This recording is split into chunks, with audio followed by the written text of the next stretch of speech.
The silent arrival.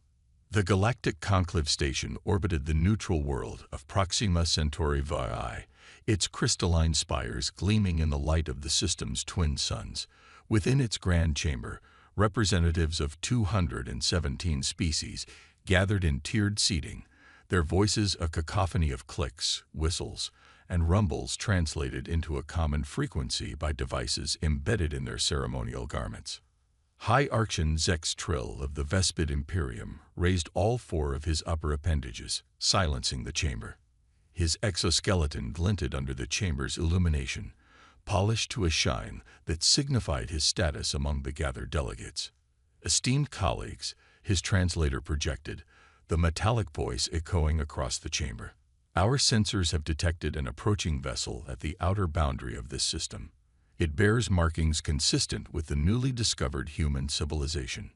A wave of dismissive gestures rippled through the assembly. Humans were newcomers to the galactic stage, having only achieved faster-than-light travel 3 solar cycles ago. Their civilization occupied a mere 12 star systems, insignificant compared to the vast territories controlled by the established powers. A single vessel? Ambassador Kroltak of the Draconian hegemony rumbled, his scaled hide shifting from green to a mocking purple. Did they not receive our invitation to send a proper delegation? Laughter echoed through the chamber, a discordant symphony of alien sounds. Perhaps, offered T-Lara of the Elysian Commonwealth, her luminescent skin pulsing with subtle patterns of light, we should consider this a cautious first approach. New species often exhibit hesitation when dealing with the conclave. The Archon's mandibles clicked in what his species recognized as amusement. Caution is understandable. Sending a lone vessel is foolishness. Our combined fleets number in the thousands. On the main display, the human ship appeared, a sleek, obsidian construct shaped like an elongated arrowhead. No visible weapons arrays, no obvious defense systems. Its hull absorbed rather than reflected scanning beams, making detailed analysis impossible. Curious design, noted science director Nem of the Quarian technocracy, their multifaceted eyes blinking in sequence as they studied the readouts. Our scans cannot penetrate beyond the outer hull. Primitive stealth technology, scoffed military overseer Grak. The massive Cronin slammed his armor-plated fist against his chest. Nothing our systems cannot overcome with adjustment. Aboard the ESV emissary, Captain Alina Reyes stood on the bridge, her uniform crisp despite the 18-hour shift she pulled. Through the viewport, she observed the conclave station, an impressive structure, certainly, but nothing compared to what humanity had built in the Sol system alone. "They're scanning us, Captain," reported Lieutenant Commander Jackson, his hands moving across the holographic interface. "Fairly rudimentary tech. Nothing that can get past our quantum membrane." Reyes nodded, her expression neutral. "And their defensive posture. 26 warships of various classes in standard orbital formation. Nothing particularly threatening, but they've adjusted their positions since we were detected." "Predictable," Reyes murmured. "Open a channel to the station." The communications officer, a young woman named Chen, nodded. "Channel open, Captain." Reyes straightened her already impeccable posture. "This is Captain Alina Reyes of the Earth Star Vessel Emissary. We come in peace as representatives of humanity and the United Earth Government." In the conclave chamber, the Archon received the transmission with a dismissive wave. "Greetings, Captain Reyes. We expected a delegation more substantial. The conclave represents 217 species. Surely humanity could spare more than a single vessel."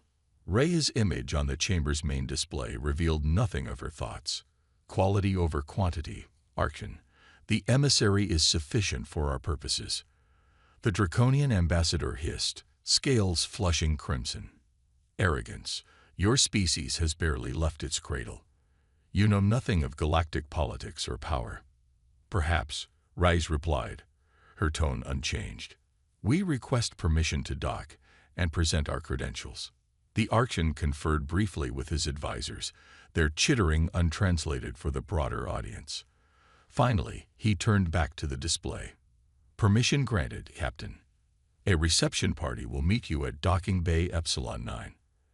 As the transmission ended, Overseer Grack approached the Archon. This is an opportunity to assess their technology up close. My specialists should examine their vessel while the humans are occupied with diplomatic pleasantries.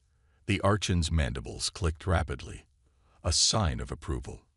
Proceed, but discreetly. We wouldn't want to appear inhospitable to our new friends. The emissary docked with practiced precision, its maneuvering thrusters making barely a sound as the ship settled into the berth. From the exterior, it appeared almost modest, sleek, functional, with minimal ornamentation save for the United Earth insignia emblazoned on the hull. Captain Rice led a small party of 5 down the gangway. Besides herself, there was her XO commander Takashi Yamamoto, Science Officer Dr. Aisha Ibrahim, Security Chief Major Carlos Ortega, and Diplomatic Attaché Dr. Jonathan Pierce. They wore standard blue and gray uniforms, conspicuously unarmed. The reception committee consisted of representatives from the Conclave's founding species, the Imperious Vespid, the Reptilian Draconians, the Luminescent Elysians, the Insectoid Quarians, and the massive, armored Cronin. Their body language, even across species, conveyed a mixture of curiosity and condescension. "Welcome to Conclave Station," the Archon's translator projected. "We trust your journey was uneventful." "Thank you for your hospitality," Rise replied with a diplomatic smile. "The journey gave us time to prepare our proposal for membership." Membership. The Draconian ambassador's scales shifted to a deep blue of surprise. Most species spend decades as observers before petitioning for membership. Dr. Pierce, the diplomatic attaché, stepped forward. "Humanity believes in efficiency, Ambassador.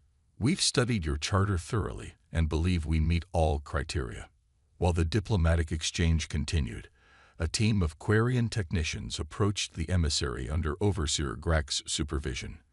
They carried sophisticated scanning equipment, designed to penetrate even the most advanced shielding known to the Conclave.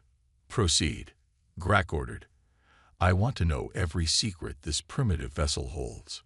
The lead technician activated the scanner, directing it at the emissary's hull. After several moments, he chittered in confusion. "Overseer, the readings. They don't make sense." "Explain," Grack demanded. "The scanner shows nothing, as if the ship isn't there at all." Grack snatched the device, examining it himself. The readings fluctuated wildly, showing impossible energy patterns and spatial anomalies where the ship should be. "Malfunctioning equipment," he growled. "Get the backup units." But the backup scanners showed the same results. The emissary appeared to exist in a state of quantum uncertainty, simultaneously present and not present, its true nature obscured by technology that defied the Conclave's understanding. In the diplomatic reception area, the conversation had turned to humanity's territorial claims. 12 systems is hardly an impressive domain, the Elysian representative noted, her skin pulsing with subtle patterns that conveyed amusement to her kind. "Quality over quantity," Rise repeated her earlier sentiment. "We've developed each system intensively rather than claiming territory we cannot effectively utilize." The science director's multifaceted eyes blinked rapidly. "Our preliminary observations of your technology suggest you are at development stage 3, perhaps early stage 4. How did you achieve faster-than-light travel so early in your development?" Dr. Ibrahim answered with practiced ease. "Human innovation often follows unconventional paths. We discovered that what others considered theoretical was quite practical with the right approach." The vague answer clearly frustrated the Quarian, but before they could press further, Overseer Grack burst into the reception area, his massive form radiating agitation. "High Archon, a word," he rumbled, pointedly ignoring the humans. The Archon excused himself, joining Grack in a side chamber. "What is the meaning of this interruption?" "Their ship," Grack hissed, lowering his voice. "Our scanners cannot penetrate it. The technology is unlike anything in our database." The Archon's compound eyes narrowed. "Impossible. They are barely out of their cradle." Yet the evidence is undeniable. Grek's armored plates clicked together in agitation. I recommend a more direct approach to information gathering. When they returned, the atmosphere had shifted subtly. The alien representatives watched the humans with new wariness, their earlier condescension tempered by uncertainty. Captain Reyes, the Archon began, it seems your vessel has some unusual properties that our standard scanning protocols cannot interpret. Would you be willing to allow a more thorough inspection as a gesture of good faith? Reyes smiled, a perfect diplomatic expression that revealed nothing. I'm afraid that won't be possible, Archon. The emissary contains classified systems that we're not yet prepared to share. I'm sure you understand. Every species has its secrets. Indeed, the Archon replied, mandibles clicking rapidly. Then perhaps we should continue our discussion of your petition for membership. The process is complex and typically takes many cycles to complete. We're patient, Reyes responded, though we had hoped for a more expedited consideration, given the mutual benefits our membership would bring. As the diplomatic dance continued, Science Director Nem approached Dr. Ibrahim during a brief recess. Your ship, they began without preamble. It employs quantum uncertainty principles in its defensive systems, doesn't it? Ibrahim's expression remained neutral. That's an interesting theory, Director. Not a theory. Only quantum manipulation could produce the readings we observed. The Quarian's voice carried a mixture of excitement and apprehension. Such technology is theoretical even to our most advanced scientists. Perhaps, Ibrahim replied carefully, we should discuss technology sharing as part of humanity's membership package. Across the room, Major Ortega noticed several Cronin security officers entering the reception area, taking positions near the exits. He casually tapped his wrist communicator, sending a silent alert to the emissary. Commander Yamamoto received the alert on the bridge, where he had returned to oversee the ship's systems. Initiate Protocol Chimera, he ordered. Silent running. Throughout the ship, systems shifted to a state that the Conclave's sensors would be unable to detect, a defensive posture disguised as normal operation. In the reception area, Captain Reyes glanced at her own communicator. Noting the signal from the ship, she smoothly redirected the conversation. Perhaps a demonstration would be more convincing than these technical discussions. Demonstration. The Archon's translator could not fully convey the mixture of curiosity and wariness in his chittering response. Yes, Reyes confirmed. A small display of what humanity could bring to the Conclave. With your permission, of course. The alien representatives exchanged glances, a silent communication passing between them. Finally, the Archon nodded. We would be most interested in such a demonstration, Captain. Reyes smiled. Excellent. If you'll direct your attention to your main observatory, I believe you'll find it quite illuminating. As night fell over the Conclave station and the diplomatic reception concluded for the day, the representatives gathered in the observatory dome, a massive transparent structure offering an unobstructed view of space and the surrounding fleet. The emissary, still docked at the station, remained dark and silent, showing no signs of activity. The humans stood among the alien dignitaries, their expressions calm and expectant. I see nothing unusual, the Draconian ambassador hissed after several minutes of observation. Patience, Ambassador, Reyes replied. The demonstration has already begun. The demonstration. Dawn broke over the Conclave station in the artificial cycle maintained for the comfort of its diverse inhabitants. In the Grand Chamber, the morning session was about to commence when an alarmed Quarian technician burst through the doors. Hi, Archon, the technician's translator squealed. The fleet, you must see this immediately. The main display activated, showing the exterior view, where 26 warships had maintained position around the station. Now there appeared to be only 25. The dreadnought Invincible, the technician reported. It's gone. The chamber erupted in confusion. The Invincible was the Cronin flagship, a massive vessel nearly 2 kilometers in length, armed with weapons capable of reducing a small moon to rubble. Impossible, Overseer Grak roared. No ship that size could leave without our detection systems triggering. Check for sensor malfunctions. All systems functioning normally, came the reply. The Invincible simply vanished during the night cycle. All eyes turned to the human delegation, who had just entered the chamber. Captain Rice walked calmly to her assigned position, her officers following with the same composed demeanor. "Captain," the Archon's voice carried an edge that his translator could not disguise. "Would you happen to know anything about the disappearance of the Cronin dreadnought Invincible?" Rice raised an eyebrow. "Disappearance? That's concerning. Perhaps your tracking systems need calibration." Before the Archon could respond, another technician rushed in. "Sir, the Invincible has been located." The display shifted to show deep space, far beyond the system's outermost planet. There floated the massive Cronin warship, completely powered down, adrift in the void. How? The Draconian ambassador's scales had lost all color. How did it get there? The distance is over 2 light hours. More importantly, the Elysian representative added, her skin pulsing with agitation. How was it moved without anyone aboard noticing? Captain Rice cleared her throat softly, drawing all attention. "If I may, this appears to be the demonstration I promised." Silence fell over the chamber, heavy and oppressive. "You?" The Archon's translator struggled to convey his disbelief. "Your ship did this. Impossible." "Not impossible," Rice corrected. "Just beyond your current technological understanding. The emissary is equipped with what we call dimensional displacement technology." Dr. Ibrahim stepped forward. "To put it simply, we can selectively remove objects from normal spacetime and reinsert them elsewhere. The process is instantaneous from an outside perspective, though time passes normally for the object being displaced." The implications hung in the air like a physical presence. A single human ship had neutralized the Conclave's most powerful warship without firing a single weapon, without triggering any alarms, without anyone even noticing until morning. "The crew?" Overseer Grack demanded.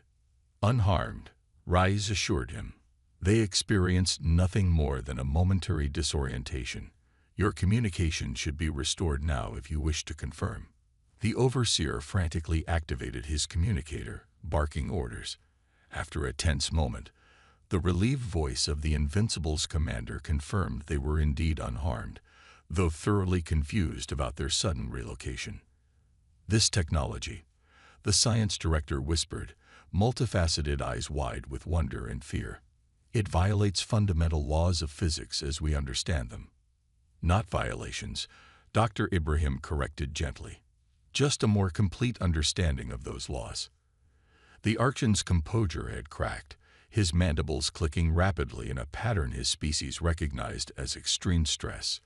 "And your demonstration? What was its purpose?" Captain Rice smiled, but the expression did not reach her eyes. "Clarity, Archon. Humanity sent one ship not out of limited resources or naivete, but because one ship was sufficient. We could have sent a fleet, but why reveal our full capabilities unnecessarily?" The implications sank in. If one human vessel could neutralize a dreadnought without detection, what could several do? What could a fleet accomplish? "Consider it also a demonstration of restraint," Rice continued. "The emissary could have displaced your entire fleet or even this station. Instead, we chose the least disruptive option that would still convey our message clearly." "And what message is that?" the Draconian ambassador asked, his earlier arrogance entirely evaporated. "That humanity prefers peace but is prepared for alternatives. That we seek mutual respect rather than domination or subjugation. That while we may be newcomers to your galactic community, we are not to be underestimated." The chamber remained silent as the implications settled over the gathered representatives. Finally, the Archon spoke, his voice subdued.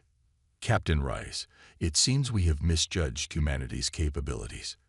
The Conclave would be honored to expedite your petition for membership." Rice nodded graciously.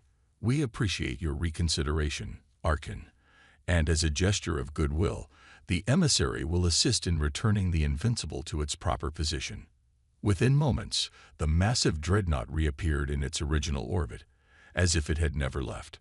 The display showed confused crowning crew members looking out viewport, their expressions visible even across species barriers. In the hours that followed, the tone of the negotiations shifted dramatically. Where before there had been condescension and dismissal, now there was cautious respect. Questions about human technology were met with polite deflection, but promises of controlled sharing once formal relations were established.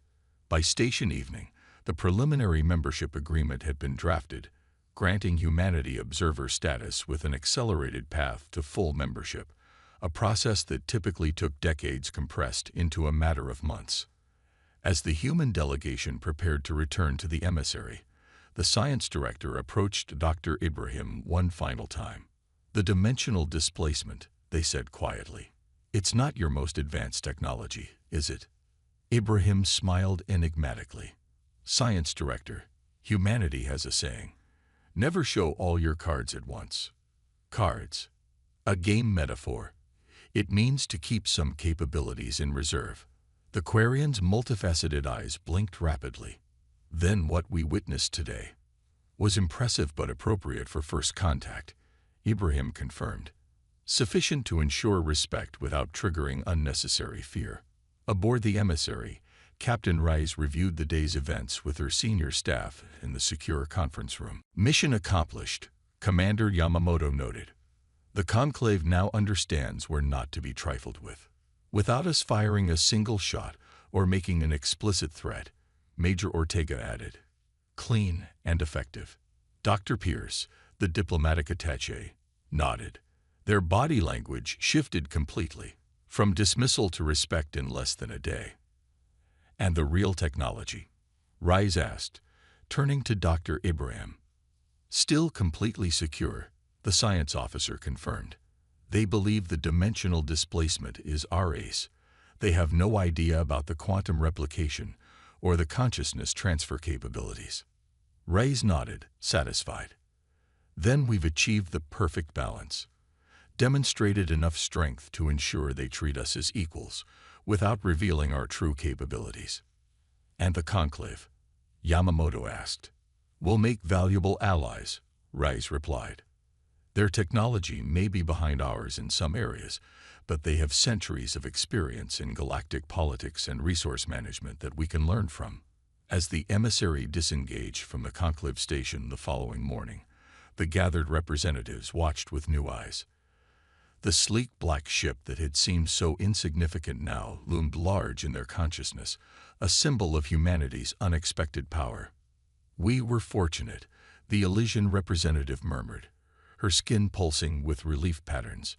"Had they come with hostile intent?" "Indeed," the Arctian agreed. "We may have just witnessed the emergence of a new superpower in the galaxy."